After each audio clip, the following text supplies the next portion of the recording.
Hi everyone, and welcome to this really quick video on looking at why people choose to live in hazardous areas. Now, in regards to this word here, hazardous areas, we're referring to places that are at risk of tectonic activity. So we're looking at volcanoes, earthquakes, tsunamis, and landslides. So let's dive straight in. Number one, our first reason why people choose to live in these areas. Quite simply, it may be linked to money. And that is, people just don't have it. So our first reason is poverty. People don't have a choice over where they live. Secondly, our second reason, plate margins often coincide with very favourable areas for settlements, such as coastal areas where ports have developed. So there's our land, we're going to go down to the sea, there's the sea, that's land there, there's our sea, there's our big boat, and obviously we've got a port there. So there may be ports near plate margins, and obviously that's very good for trade and the development of a settlement. Our third reason, quite simply, some people may not have a basic level of education. So therefore, they're not aware of the actual risks associated with different tectonic hazards. Now, of course, most of you have made this link already. These two are very closely linked, because if there's an area with severe poverty, chances are that place is going to have a lack of sufficient education. Reason number 4. This is quite a popular reason actually. So obviously let's draw a volcano. There's my volcano. There we go, that's a volcano.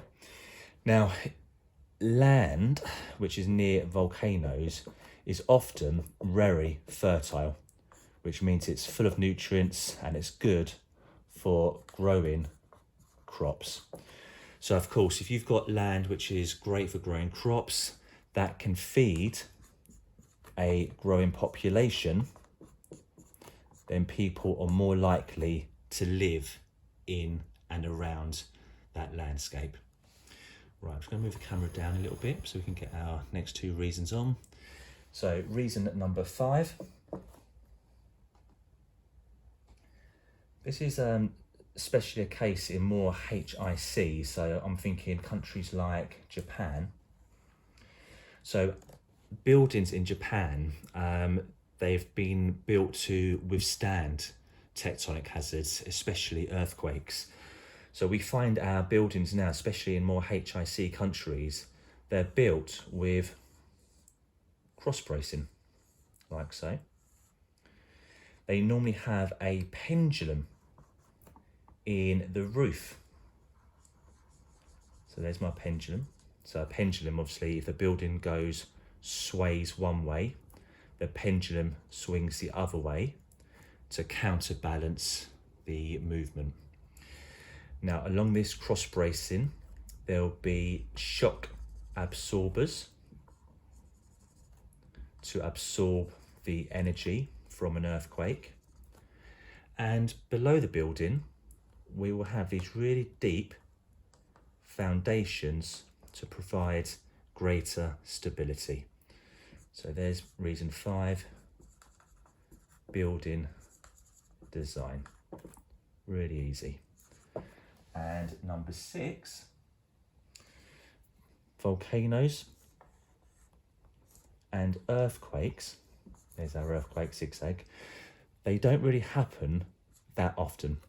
So because they are very infrequent, the intensity may be great, but because they are infrequent, people may weigh it up and think actually the risk is worth it. And chances are that in their lifetime, they may never experience an actual tectonic hazard. So let's sum it up. So reasons why people choose to live in hazardous areas. Number 1, poverty. So a large percentage of the population are living in severe poverty, and quite simply, they just don't have a choice over where they live. Second reason is normally fault lines are linked to coastal areas, and within those coastal areas they're normally used as ports, which is really useful for trade, and especially if you've got a growing population, a growing settlement, more people are going to be attracted to live in that region. Reason number 3, there could just be a lack of education, so people are not aware of the dangers, of the risks associated with tectonic hazards, and of course there's a very close link between these two here. Number 4, landscapes around volcanoes are often very fertile, so they provide fertile soil, which is great for growing crops, which can feed a growing population. Reason number 5, many places around the world, especially HICs, so Japan would be a great example. Their building design has now been designed to withstand large earthquakes. And number 6, volcanoes and earthquakes, they don't happen that frequently, so people just consider the area safe to live in, because obviously a volcano and earthquake is not going to happen every day. So there you go, very easy, very simple. Those are our reasons why people choose to live in hazardous areas. Do check out my other videos. They can all be used for AQA GCSE Geography and for A-level.